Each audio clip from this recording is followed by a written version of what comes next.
सावन के महीने में शिव महापुराण को पढ़ना और सुनना दोनों का विशेष महत्व है। अगर कोई पढ़ नहीं सकता है तो वो अगर सुनता है फिर भी उसे शिव महापुराण का फल प्राप्त होता है। ओम नमः शिवाय, हर हर महादेव, जय शिव शंभु। स्वागत है आपका हमारे चैनल भक्ति सार 2009 में। आज हम श्रवण करेंगे श्री शिव महापुराण प्रथम खंड अध्याय 2, नारद जी की तपस्या एवं शील नदी के घर जाने के वृतांत। शौनक आदि ऋषियों के मुख से निकले हुए इन शब्दों को सुनकर सूत जी अत्यंत प्रसन्न हुए। तदुपरांत उनको प्रसन्न करते हुए इस प्रकार कहने लगे, हे शौनक आदि ऋषियों, आपने जो प्रश्न मुझसे किया है वही प्रश्न एक समय नारद जी ने श्री ब्रह्मा जी से किया था। उस समय श्री ब्रह्मा जी ने उन्हें समुचित उत्तर देकर प्रसन्नता प्रदान की थी। मैं आपसे वही प्रसंग कहता हूँ। एक बार देवऋषि नारद जी तपस्या करने के निमित्त हिमालय पर्वत पर जा पहुंचे और वहां श्री गंगा जी के तट पर बैठकर अत्यंत कठिन तपस्या करने लगे। उन्होंने निश्चल भाव से सहस्त्रों वर्षों तक घोर तपस्या की। उनकी उस उग्र तपस्या को देखकर देवताओं के राजा इंद्र अत्यंत भयभीत हुए। उन्होंने ये समझा कि नारद मेरे इंद्रासन पद की प्राप्ति के लिए संभवतः ऐसी कठिन तपस्या कर रहे हैं। अस्तु इंद्र ने भयभीत होकर ये विचार किया कि मुझे किसी प्रकार नारद जी की तपस्या में विघ्न डाल देना चाहिए। ये निश्चय करके उन्होंने अपने मित्र कामदेव को अपने पास बुलाया। जब कामदेव उनके पास आ गए तब उन्होंने उसे संबोधित करते हुए ये कहा, हे मित्र, तुम्हारी सहायता से मैंने अनेक अहंकारियों के अहंकार को नष्ट किया है। इस समय देवऋषि नारद जी हिमालय पर्वत पर बैठे हुए शिव जी की तपस्या कर रहे हैं। मुझे भय है कि कहीं वह अपनी तपस्या द्वारा मेरे इंद्रासन को ना छीन ले। अतः तुम कोई ऐसा उपाय करें जिससे नारद जी की तपस्या भंग हो जाए। सूत जी बोले, हे ऋषियों, इंद्र के मुख से निकले हुए इन शब्दों को सुनकर कामदेव ने उन्हें मनोकामना सिद्धि का विश्वास दिलाते हुए नारद जी पर विजय पाने के हेतु अपनी संपूर्ण सेना को तैयार किया। तदुपरांत उसने नारद जी के समीप पहुंचकर वहां चारों ओर अपनी माया फैला दी।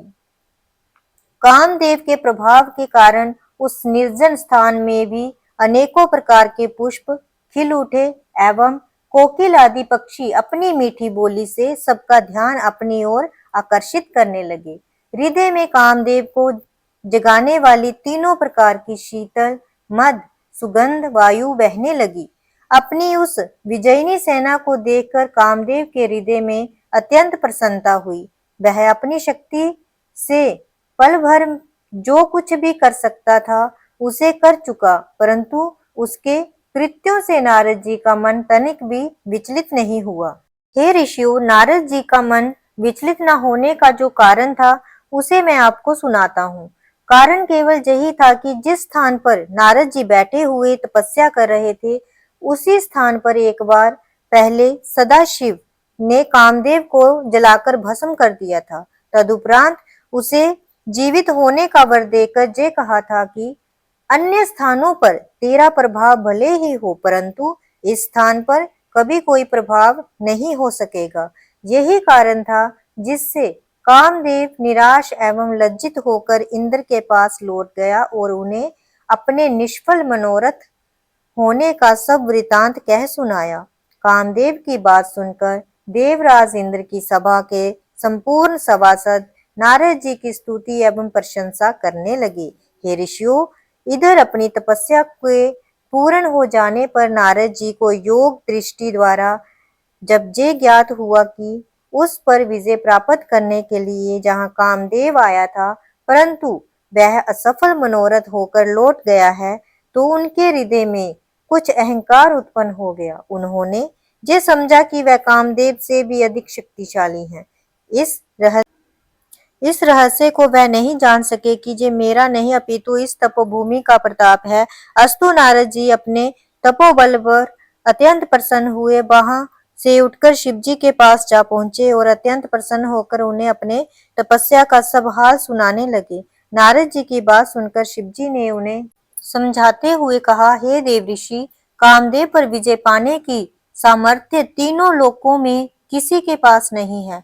तुमने मुझसे तो ये बात कही, परंतु मैं तुम्हें समझाता हूँ कि तुम विष्णु लोक में जाकर इस बात को मत कह बैठना। तुम इस बात को अपने मन में गुप्त ही रखना।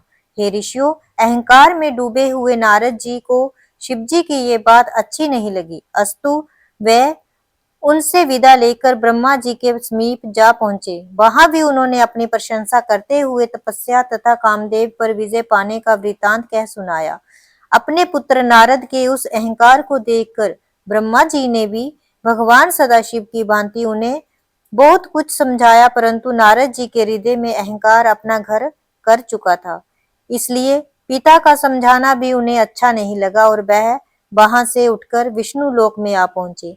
नारद जी को आया हुआ देखकर भगवान विष्णु ने अपने आसन से उठकर उन्हें अपने गले से लगाते हुए पूछा, हे देव ऋषि, अब तक आप कहाँ रहे? ये सुनकर नारद जी ने अपनी तपस्या तथा कामदेव पर विजय प्राप्त करने का संपूर्ण वृतांत उनसे भी कह दिया। उस समाचार को सुनकर भगवान विष्णु शिव जी की इच्छा समझकर मन ही मन हंसते हुए बोले, हे नारद जी, जो मनुष्य ब्रह्म ज्ञानी नहीं है और पर ब्रह्म की आराधना से रहित है, उन्हीं के हृदय में मोह की उत्पत्ति होती है। आप तो ब्रह्मचर्य व्रत को धारण करने वाले हैं, तब भला कामदेव आपका अनिष्ट कैसे कर सकता है? भगवान विष्णु के मुख से इन शब्दों को सुनकर नारद जी और भी अहंकार से भर गए तथा इस प्रकार अभिमान पूर्ण वचन बोलने लगे, हे प्रभु, मुझे ये शक्ति आपकी कृपा से ही प्राप्त हुई है। हे ऋषियों, इतना कहकर नारद जी भगवान विष्णु से विदा लेकर चल दिए। उस समय भगवान सदाशिव ने अपने हृदय में ये इच्छा की कि मुझे नारद का अहंकार दूर कर देना चाहिए। अस्तु इनकी इच्छा से जिस मार्ग से नारद जी चले जा रहे थे, उस मार्ग में स्वर्ग के समान सुंदर एक श्रेष्ठ नगर शीघ्र ही बस गया। उस नगर में शील निधि नामक राजा राज्य करता था। जिस समय नारद जी उस नगर में से होकर जा रहे थे, उस समय उस राजा की कन्या के स्वयंवर का आयोजन हो रहा था। उस राजकन्या की सुंदरता पर संपूर्ण संसार मुग्ध था। नगर निवासियों द्वारा जब नारद जी को ये वृतांत ज्ञात हुआ, तो वह भी उस स्वयंवर सभा में जा पहुंचे। अब राजा शील निधि ने अपनी सभा में नारद जी को पधारते हुए देखा, तो उसने आगे बढ़कर उनका अत्यंत सम्मान किया। फिर उन्हें ले जाकर अपने आसन पर बिठा दिया। इसके उपरांत उस राजा ने अपनी परम सुंदर कन्या को भी बुलाकर नारद जी के सम्मुख उपस्थित कर दिया। बहुत समय तक नारद जी उस कन्या के अनुपम स्वरूप को अपलक दृष्टि से देखते रहे। तदुपरांत जब उन्होंने उस कन्या के लक्षणों पर विचार किया, तो ये पाया कि जो भी मनुष्य इस कन्या का पति होगा, वह संसार में अमर होकर अक्षय कीर्ति को प्राप्त करेगा और युद्ध में कभी किसी से भी परास्त ना हो सकेगा। कन्या के इन लक्षणों को विचार कर नारद जी वहां से उठकर अपने मार्ग पर फिर चल दिए, परंतु इस समय उनका मन काम के वशीभूत होकर उस कन्या को स्वयं प्राप्त करने को लालायित हो रहा था। इस प्रकार वह अपनी बुद्धि के विपरीत कामदेव के जाल में फंस गए। उन्होंने ये भी विचार किया कि जब तक मैं सुंदर नहीं हूँ, तब तक मुझे उस कन्या का मिलना असंभव है, क्योंकि स्त्रियां सुंदरता को ही अधिक प्यार करती हैं। अस्तु मुझे ये उचित है कि मैं भगवान विष्णु से उनकी सुंदरता मांग लूं और राजकुमारी को मोहित कर अपने साथ विवाह करने के लिए उसे तैयार कर लूं। हे ऋषियों, इस प्रकार निश्चय करके नारद जी वही मार्ग में एक स्थान पर बैठ गए। श्री विष्णु का ध्यान करते हुए ये प्रार्थना करने लगे कि हे प्रभु, संसार में आपके समान मेरा हितकारी अन्य कोई नहीं है। अस्तु आप यही प्रकट होकर मेरे मनोरथ को पूर्ण करें। नारद जी की इस प्रार्थना को सुनकर श्री विष्णु उसी स्थान पर प्रकट हो गए। जब नारद जी ने उन्हें अपना मंतव्य सुनाया, तो उन्होंने उत्तर दिया, हे नारद, जिस प्रकार वैद्य रोगी की इच्छा के प्रतिकूल भोजन देता है, उसी प्रकार मैं भी आपकी सेवा करूंगा। इतना कहकर श्री विष्णु अंतर ध्यान हो गए। नारद जी उनके गूढ़ वचनों का भावार्थ नहीं समझ सके। अस्तु नारद जी का संपूर्ण शरीर श्री विष्णु जैसा हो गया, परंतु उनका मुख बंदर जैसा बना रहा। नारद जी वहां से उठकर शीघ्रता पूर्वक पुनः राजसभा में पहुंचे।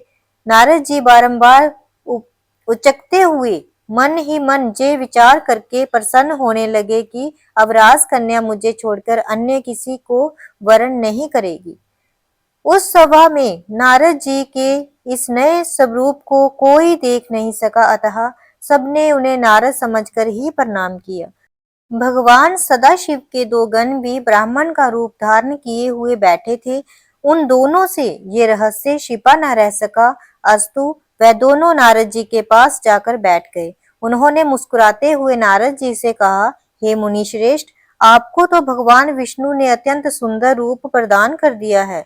अब भला राजकन्या आपको छोड़कर अन्य किसी को क्यों स्वीकार करेगी? सूत जी ने कहा, हे शौनकादि ऋषियों, इसी बीच वह राजकन्या भी स्वयंवर सभा में आ पहुंची। जब उसने नारद जी के उस भयानक रूप को देखा तो वह अपने मन में अत्यंत अप्रसन्न हुई और मुंह फेर कर दूसरी पंक्ति में अपने योग्य पति को ढूंढने लगी।